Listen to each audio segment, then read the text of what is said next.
Welcome. You're watching Vision Plus, how to get a vision for your life and go for it. Without a vision, the people perish. And with me today is Judi Christian. Judi wears several hats. We'll find out about those. But I thought perhaps today you may want to know how, as a mother, if you're a mother, or if you're in a household, usually there's a mother there somewhere. How can a mother be involved in doing outside work, whether it's with the church or civic organizations, or helping at ball games when their child is playing ball, or so many activities we can be involved in addition to many mothers that have to work also? Well, we have a person here today who is quite involved, and we want to see if she can give us a hint as to how to keep that family proud of you being involved. Because a lot of times mothers can be involved and the family feel left out. And how do we overcome this? Now, she should know, because she has 5 children, all of them grown now, 9 grandchildren, another one on the way, in December, I believe. And all of them live here in Huntsville. They don't necessarily go to church where she does, but they're involved in their church that they go to. Judi, welcome to Victory Network. Thank you.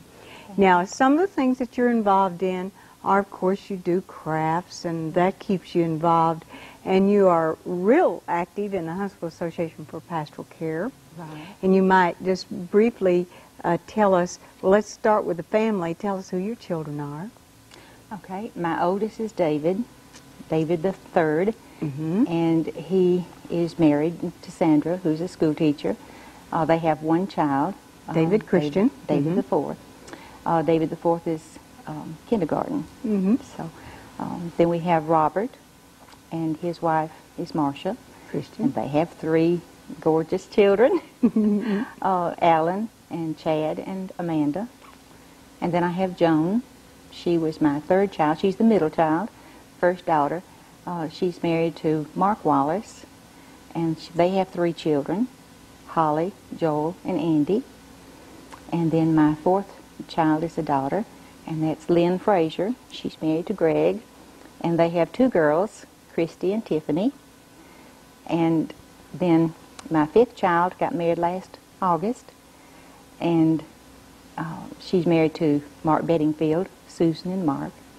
And Susan and Mark are expecting their first child in October. October. Okay. I pushed it off a couple months That's there. all right. That's all right. But now, with that family of 5 children and now 9, going on 10 grandchildren, you have had a full life just being a mother.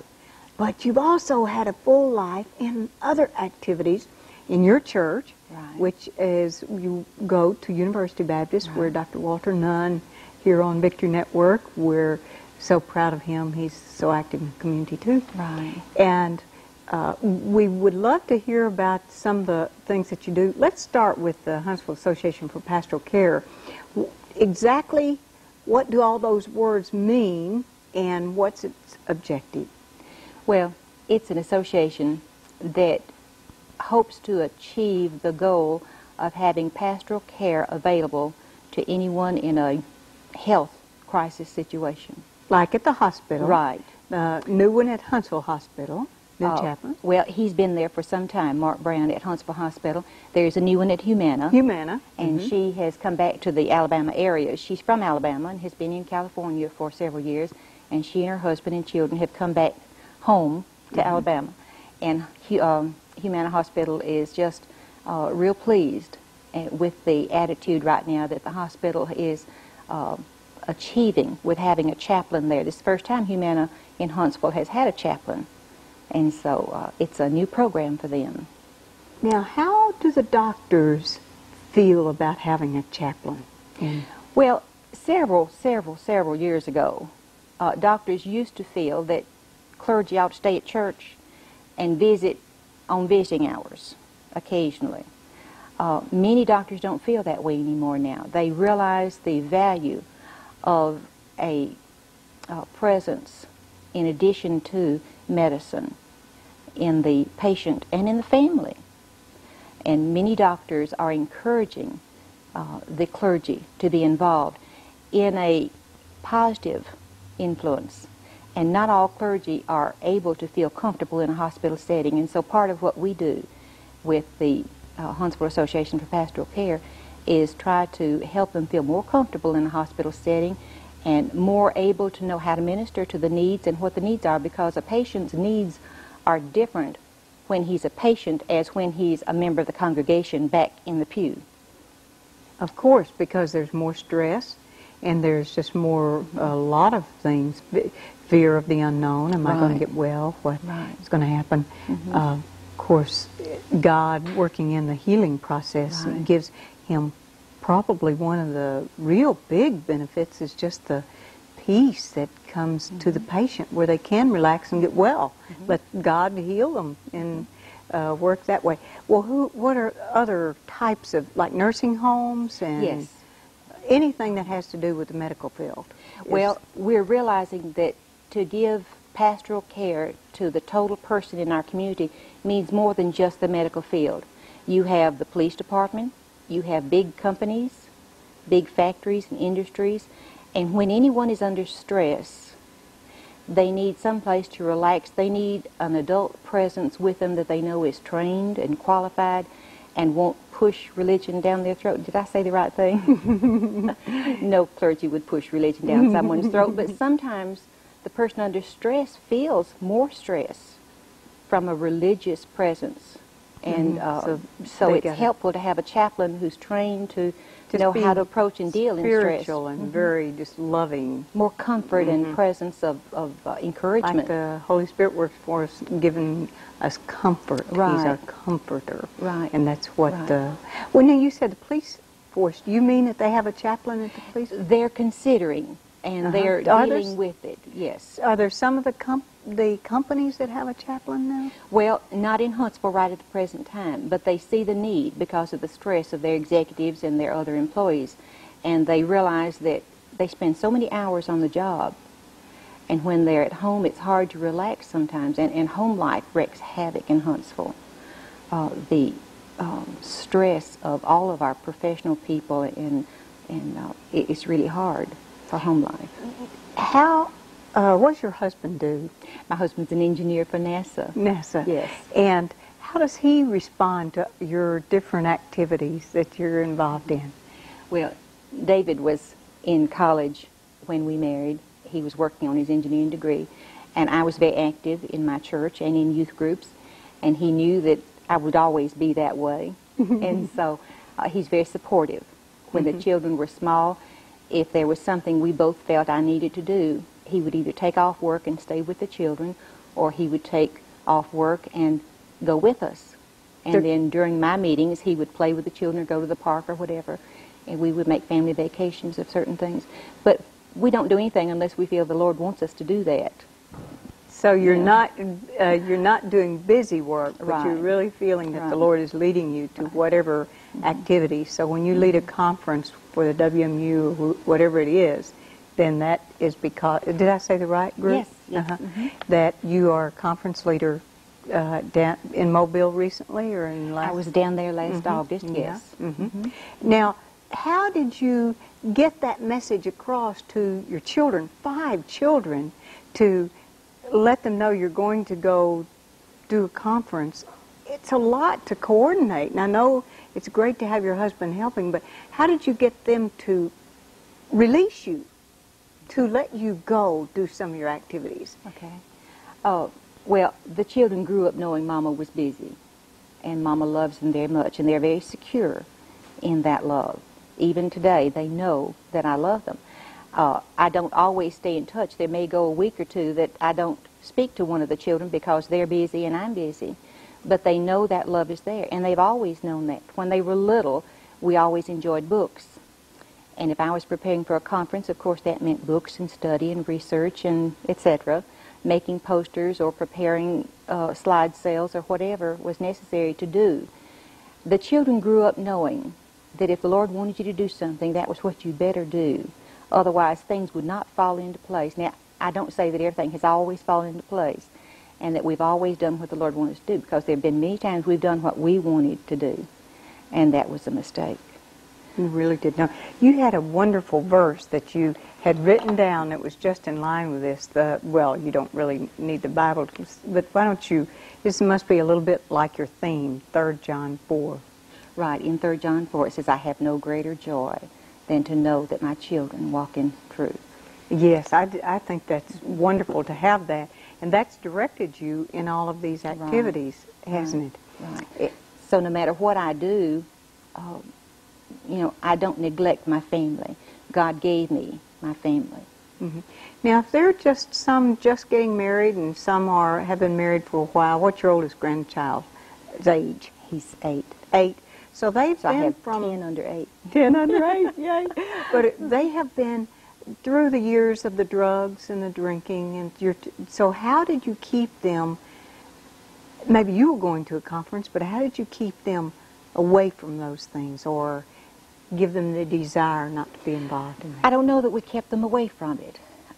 We tried to not shield and protect the children as they were growing up, but we tried to always be there for them. And our attitude toward television programs or commercials or activities that we would see our neighbors doing or places we would go and things that we did appreciate or didn't appreciate, we tried to be very honest and open and share with our children without preaching at them. We just told them why we didn't do that or why we didn't like that, or that for us, God had not chosen to lead us that direction.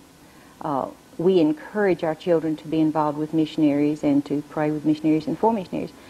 But as far as calling us to be missionaries as a profession, He didn't. And yet, to do what God wants us to do is the ultimate goal of us all as Christians. What do you think you did differently than other families maybe that kept them on track as far as they're all involved in their church, wherever they're going? Well, I think that's true. So many Christian husbands and wives prayed over their children and worked with them and guided them and directed them, and the children have grown up wonderful. And those are not the ones you hear about in the newspapers and on the big spectacular television programs. It's the ones that didn't have the care and the love and the praying for. I've seen many Christian parents who've prayed for their children, and the children still were influenced by their peers or by some other stronger influence.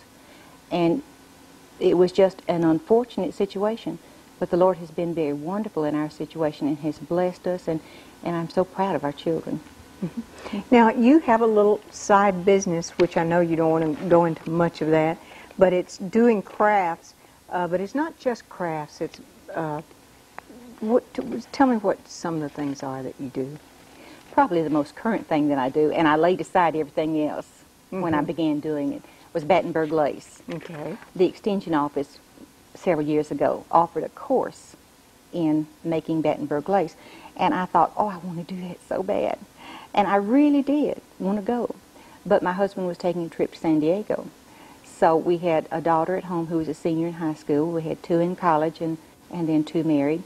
So we said, well, she was old enough to stay home by herself in April if the others would touch base with her and stay sensitive to her needs and her situation. So we went on, and I told Susan, I said, now, hon, you go to that class for me. Battenberg lace. Of course, when I came home after having been gone for a month, because I stopped and visited my brother in Denver on the way back, there was a stack of papers to go through of mail and everything, and finally I saw some papers that I saw her notes on, and I said, Susan, this is your homework, you better get it out of here. She said, no, Mother, that's that class you told me to go take. So she really did. She went to the class and she made notes, and she was going to tell me how to do it. But you know how seniors are in high school. She didn't have much time, and so many demands on her life. And so one day in October, I sat down and went over that information, and I played with the piece of pattern that I had, and I liked it. I really enjoyed it. And so getting ready then for Christmas, I decided, what am I going to do for Christmas? And I said, well, Battenberg. So then I began. Some I do from scratch, and some I do using lace that's already made into a pattern. But it's more fun if you start from scratch. And I do teach classes in it, and I do craft shows. So laying aside all of my other crafts, I joined NECA, Northeast Alabama Crafters Association, and began sharing with the public Battenberg items. what are you, I always am interested in what the family feels about your involvement in so many things and changing. I bet they never know what their mom's going to do next, do they? Right, right. I keep a list at home of what I'm doing during the day and where I am. And I learned to do this because one day Susan and I were having lunch out at the mall. Is this before she was married? Yes, before she was married. And I looked up, and there came Joan and her 3. And I said, "Oh, what a coincidence." And she said, "No, Mother, we saw your list." So she said, "Kids, let's go have lunch with Grandmother and Susan." So I do keep a list so that any of the kids in our house is like Grand Central Station. I never know when anybody's coming in or why. And they're always welcome. This is their home, even though I'm wall-to-wall everything, you know, and I've replaced all of their stuff with our stuff. But they know they can come home, they can use the phone, they can eat dinner, they can nap, they can whatever. And it's their home. And were you always home when they came home from school? No, there was a period of time we had 3 in college at one time, and I worked downtown as a secretary. And the Lord blessed in such a mighty way. He gave me such a good job that when the children needed me, I could go. And I could help them with their schoolwork and their school projects. I could 3 do in things college at one time. Wow. And now, you are involved in your church activities. Oh, yes. And then, of course, these, as you said, all of these jobs are volunteer jobs. Yes. Like with the Huntsville Association of Pastoral Care. And then, of course, well, your Battenberg lace, you're hoping isn't always volunteer, right?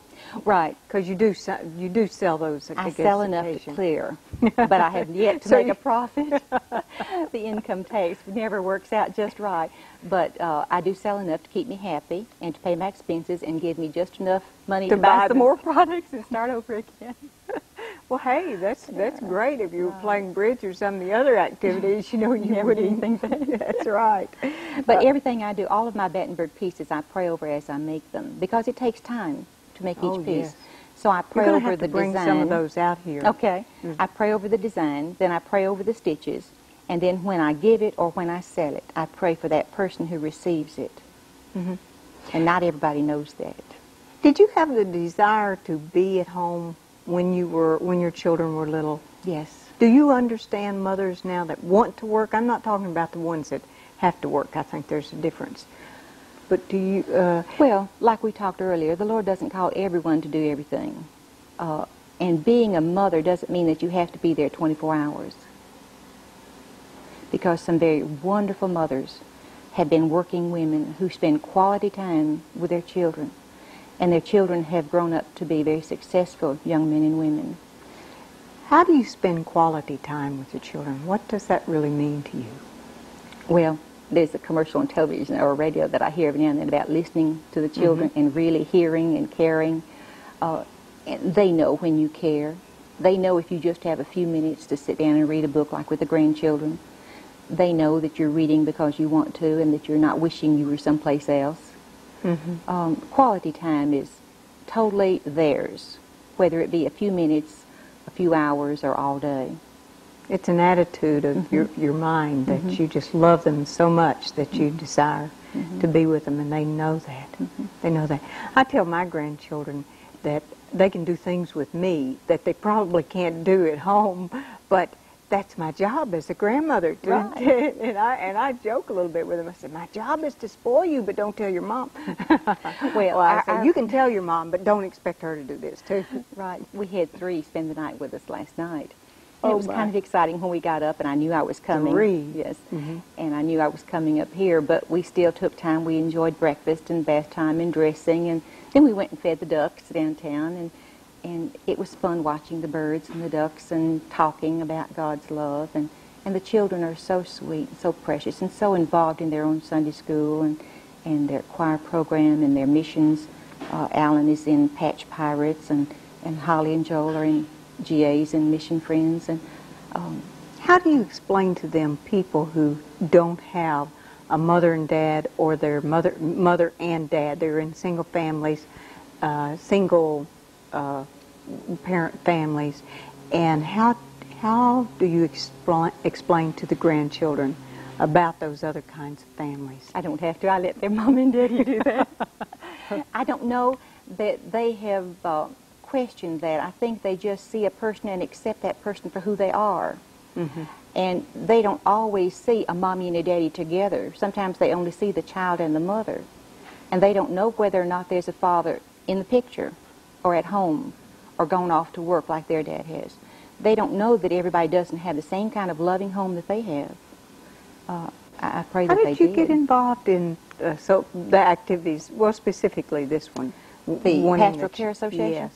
When I was a volunteer at Huntsville Hospital, Elaine Grubbs Cole was the volunteer director at the hospital, and she asked me if I would consider being identified with that program, and so I went in, and that was 6 years ago. And so you're still identified with them? Well, even though I'm not medical and I'm not clergy, I do feel that it's so important that pastoral care be available for everyone. And I'm just for the program. I really am. Where are some of the places, in addition to Humana Hospital, that you've been able to place chaplains in the last 6 years? Okay. Well, it's not necessarily placing chaplains, but it's working with an attitude that the community has had of accepting chaplains at these levels. Nursing homes are much more receptive now to having clergy come in, and even considering part-time chaplaincy or chaplain associates to come in. People who are not just clergy but who've been trained in the chaplaincy program. Do they go somewhere local for this training, or do they go another place? Well, it used to be you had to go to Birmingham or Nashville for the CPE, which is what it is, Clinical Pastoral Counseling Education. But Huntsville Hospital now has an extension of Montclair, Birmingham, and we're developing the program here, and as soon as Mark Brown finishes his approval through nationals, we'll have an official program here that will allow more people to be trained in clinical pastoral counseling, which takes 400 hours, so not everyone can do that. So the Pastoral Care Association has developed a ministry and a dialogue where laymen or clergy can meet with medical people, not just physicians, mental health people, and therapists, just the total gamut of the needs of the individual. Do you know of people who've been helped, and how are some people helped by having a chaplain available at a medical institution? I've had several friends who went to the hospital and felt so private about what they were doing that they didn't want their local minister to know, because of someone in the church who would abuse the privilege of visitation and that kind of thing. And it was good for them to know that at the hospital there was a chaplain who could identify with their religious needs, or who could share with a niece or a nephew who had no religious convictions. Spiritual. Mm-hmm.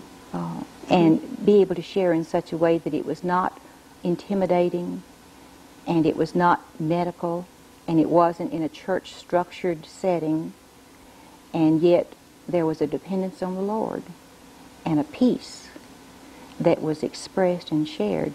And there are so many illustrations that I hear through these meetings with the clergy and with the doctors. And the nurses are so sweet about depending upon the chaplains in the hospital to reinforce what they're trying to do to relax the family and to help through, whether it's a terminal illness or whether it's one that's going to be well in a day or two. And the needs are so varied. How does the person have the chaplain come to their room? Do they have to request them, or will he go? How do they know that he's available? Okay. He usually doesn't make random calls. He usually is referred either by request of the patient, or a doctor or a nurse has seen a need and suggests that the chaplain come by and just say, "Hi, I'm here, and if you want to talk, we can talk. If you just want to visit, you just know I'm here." And sometimes it develops, and sometimes it doesn't. Hmm. I know I've read in Guidepost magazine and Reader's Digest, I believe both, and especially in Guidepost, I remember a person who went down to the chapel that was in a hospital when they felt so very alone, and the person that they were praying for in the hospital had a terminal illness, and they just couldn't cope with it. This was not the patient, this was a family member. And they went down to the chapel. It was a room that, do most Yes. of the places now have a chapel Yes. that have a chaplain? We're very fortunate. Our 4 hospitals in Huntsville all have chapels. That's good. And they just really were blessed so much by talking with the chaplain and praying, having the chaplain pray with them. Mm-hmm. And they really felt like that they got closer to the Lord and got some answers of how, got peace in their heart because of that. Do you know of any example specifically of someone that has been helped? I know that you've probably heard the stories. Yes, there are several stories of people who felt a need for special prayer. And as it works out, our chaplains' offices or pastoral chaplain associates are not always located right at the chapel nor near it. And so there's always a great deal of privacy in a hospital chapel. In Huntsville anyway, there is. And so a person can go there in the chapel and not feel intimidated that some clergy is going to walk in and take over and just run things for him. And it's a kind of beautiful setting when the chaplain feels led to go that direction and to share and to be there for a need and to pray and to reap the benefits of what the Holy Spirit is doing in that person's life. Are there other jobs, if I may use that word, things that people could volunteer for to help you, to help the Huntsville Association for Pastoral Care? Are there other things, if someone was watching and said, I'd like to be involved in that, is there anything they could be doing? Well, they can let their medical setting, whether it be a doctor's office, and we do have doctor's offices now with chaplains. Wonderful. This is so wonderful. And the rehab center has a chaplain. And we have worked with all of these areas and continue to work with areas in Huntsville. So if they would let their medical people know that they would like to have a chaplain of some kind available to them and for the patients, for the families of the patients, this would help. But to let the hospitals... Well, I have to say in the last moment, how do they get paid? I know you're a volunteer, Yes. but the chaplains can't be No, doing this full it's time. their job. The hospital or the nursing home gives them a salary, and sometimes it's a part-time job, sometimes it's a full-time job. And depending upon the situation, I know in some situations we pay half the salary for a while, and some we just pay relocating expenses, and some we just encourage and give advice. So the needs are all different, but just to be aware of the opportunities. Judi Christian in Huntsville Association Pastoral Care, and we're glad you joined us. And you know what? You can be a mother and be involved in a lot of things and still have quality time with your children. Isn't this a good example? Thank you, Judi, for being here. Thank you. And thank you, and bless your heart for watching. Praise. Coming to His presence with thanksgiving in your heart, your voices raised, your voices raised in glory and honor and power unto Him, Jesus, the name above all names. Coming to His presence with thanksgiving in your heart and give Him praise, and give Him praise. Come into His presence with thanksgiving in your heart. Your voice is